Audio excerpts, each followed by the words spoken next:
হাস কেন বারে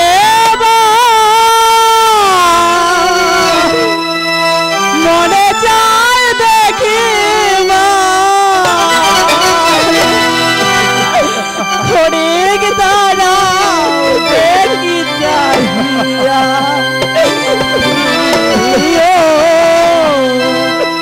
সাত ভিতরা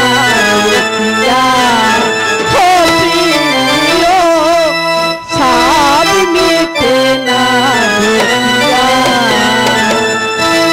আজকে নবারে মনে চাই দেখি আজকে নবারে মনে চাই দেখি খড়িক দাঁড়াও দেখি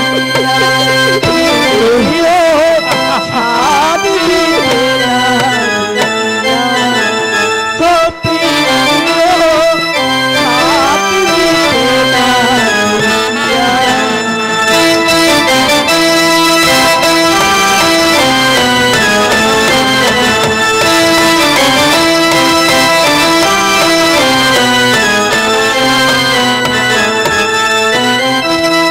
ভেবেছিলাম অন্তরে জন্ম জন্মান্তরে রাখিব তোমারে হৃদয়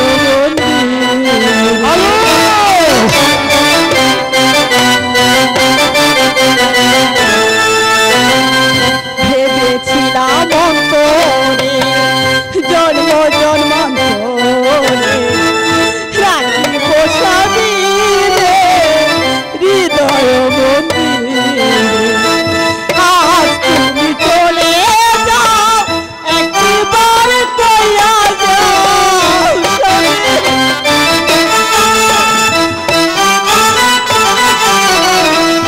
আজ তুমি চলে যাও একবার কইয়া যাও আবার কি আসবে তুমি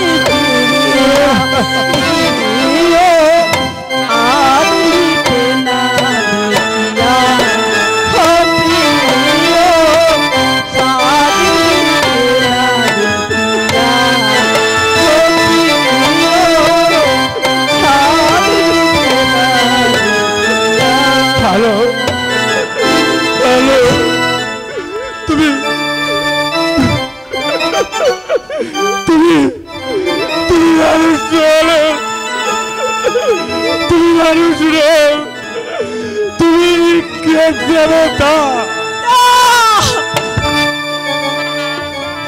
শীত গেল বস শান্ত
স্বামীকে ভালো করে রেখো ঠাকুর, আমার স্বামীকে তুমি ভালো করে রেখো। হ্যালো হ্যালো হ্যালো হ্যালো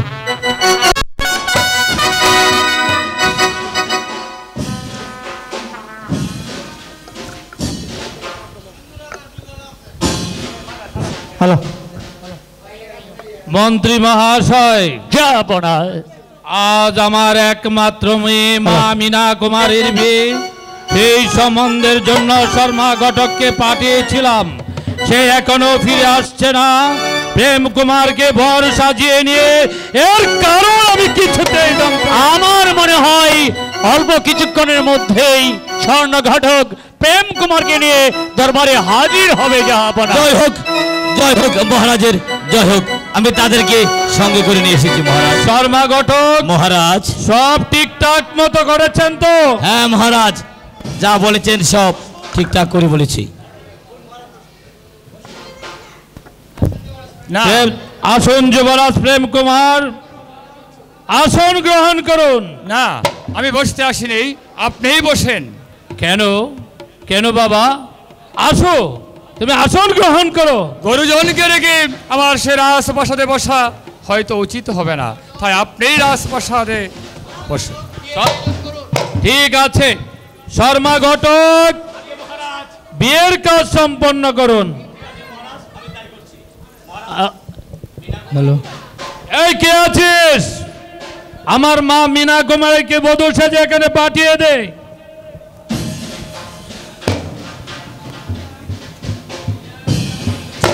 মহারাজ, বিয়ের কাজ শুরু করার আগে যে শর্তের আলোচনা ছিল সে বিষয়ে কি কথা বলে নেওয়া প্রয়োজন না? অবশ্যই দরকার। মা মীনা কুমারী, তোমার শর্ত অনুযায়ী তোমার সঙ্গে যুবরাজ প্রেম কুমারের বিয়ে হচ্ছে, তাই তুমি তোমার শর্ত আদায় করে নাও। ঘটক মহাশয়, আগে আগে মহারানী বলেন। দলিলে সই করা হয়েছে? হ্যাঁ মহারানী, আপনি যেভাবে বলেছেন সঠিক মতে সই করে নিয়ে এসেছি।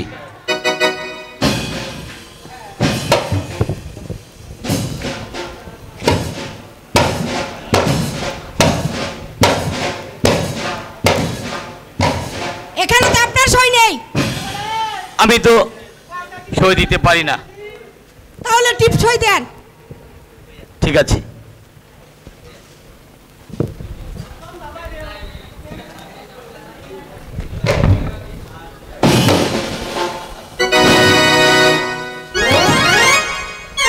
শর্মা ঘটক, আগে মহারাজ, সুন্দর করে রেখে হাতে টিপসই দেন। হাতে দিব? হ্যাঁ। ঠিক আছে।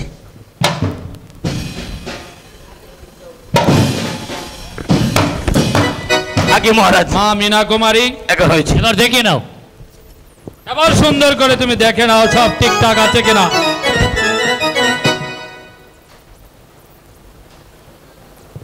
হ্যাঁ পিতা, সব ঠিক আছে। ঘটক সাহেব, আগে মহারাজ, বিয়ের কাজ সম্পন্ন করুন। তাই করছি মহারাজ, তাই করছি। এই যে আগে এইদিকে বসেন।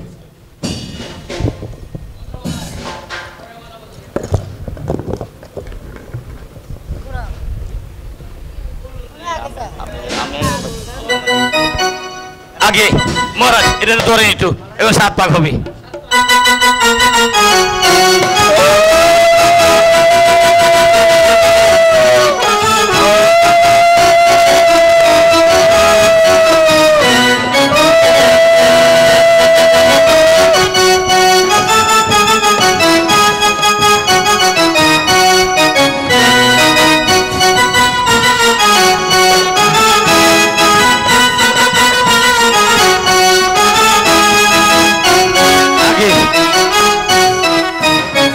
আগে মহারাজ, বিয়ের কাজ সম্পন্ন হয়েছে।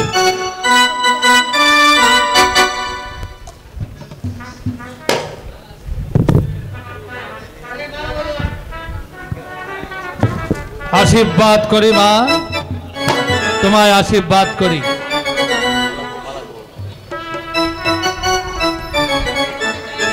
আমি আর দেরি করতে চাই না, চলুন আমরা এবার রওনা দিই। শর্মা ঘটক, আগে মহারাজ, আমার গলার মুক্তার হার তোমাকে দিলাম, তুমি আমার জামাতা প্রেম কুমারকে পরিয়ে দাও, যা মালা বদল হিসাবে আজ স্বাক্ষরিত আগে হবে। আগে আগে রানীমা আপনি যুবরাজকে পরে দিন। যুবরাজ আপনি এখানে দিয়ে দিন।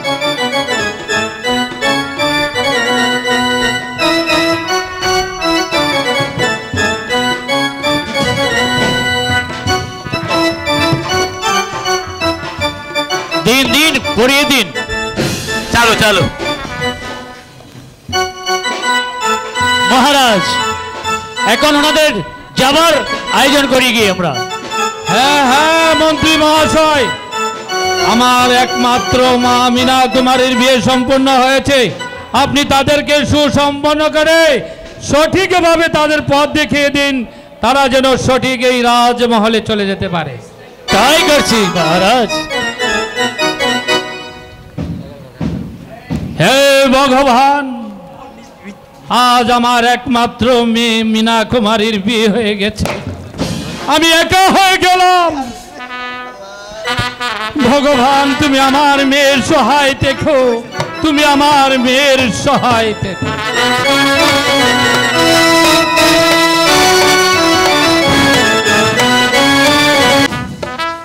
হে ভগবান, আজ নিশীতে আমি একটি স্বপ্ন দেখলাম।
সিংহাসনে বসার সাত জেগেছে।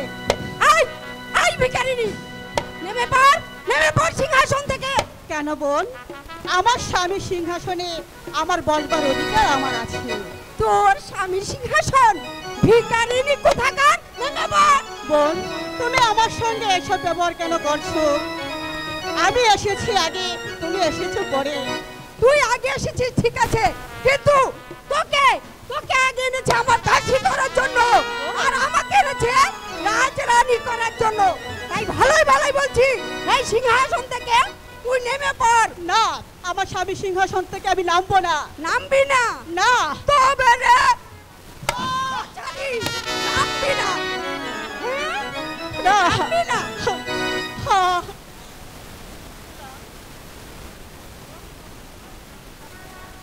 নামবি না? নেমেছিস?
তারপরে তুই যাবি না? দিদি, তোমার এই রাজপ্রাসাদে কত দাস দাসী থাকে, তুমি না হয় আমাকে দাসীর পদে রেখে দাও দিদি। তোকে দাসীর পদে রাখবো, চিন্তা করে দেখি কি করা যায়। আচ্ছা, আমি যা বলবো তুই কি তাই করবি? হ্যাঁ, তুমি যা বলবে আমি তাই করব। এখানে বস। আর সামনে সামনে আরো কাজে ফাঁকি দিবি না তো? না দিদি না। আর যদি দিস তাহলে তুমি আমাকে যে শাস্তি দেবে আমি মাথা পেতে নেব। ঠিক আছে। ও সারাদিন কত টায়ার্ড হয়ে গেছি, পাড়া টিপে দে।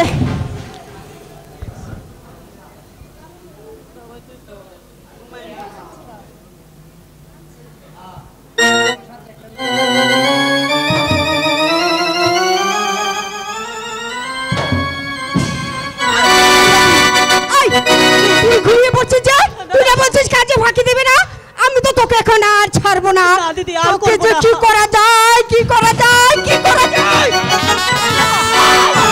দাদি, তুই আমার কথা অমান্য করলি কেন? আমি তোকে এখন চুল টানতে টানতে এই প্রাসাদের বাইরে নিয়ে যাবো। চলে আয়, চলে আয় হারামজাদি, চলে আয়, চলে আয়।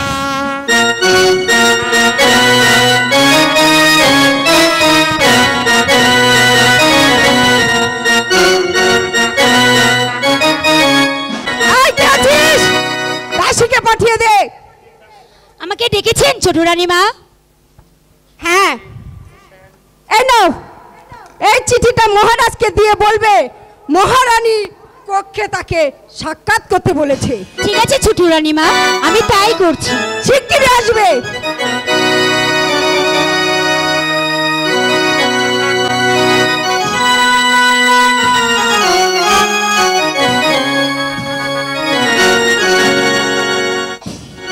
চিন্তা, শুধু চিন্তা, চিন্তা করতে করতে আমার ভালোবাসার আলোচনা একেবারে শেষ হয়ে গেছে।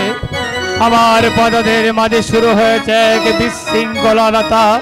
আমার প্রজাবাসীগণ সেই বিজয়নগর ছেড়ে চলে যাচ্ছে। তবে কি আমি যুবরাজ প্রেম কুমার রাজ্য চালাতে অক্ষম হয়েছি? তবে কি আমি ঠিক মতো রাজ্য পরিচালনা করতে পারিনি? আমার প্রণাম নেবেন মহারাজ। বলো বলো দাসী, তোমার কি সংবাদ? মহারাজ, ছোট রানীমা এই পত্রখানা আপনাকে দিয়ে বলেছি তার অন্দরমহলে দেখা করতেন। দেও দাসী।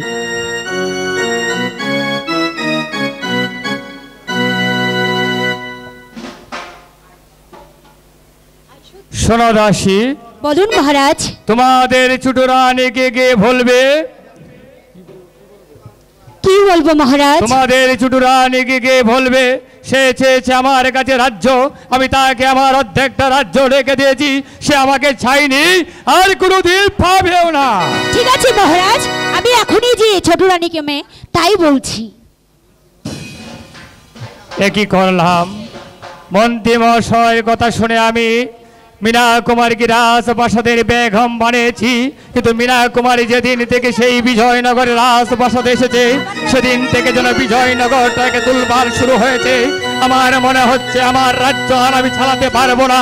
যদি আর সেই চক্রান্তকারী শয়তানের জন্য আমার প্রিয়তমার আলোর কিছু হয়, তাহলে সবাই ক্ষমা করলেও এই যুবরাজ প্রেম কুমার কোনোদিন ক্ষমা করবে না।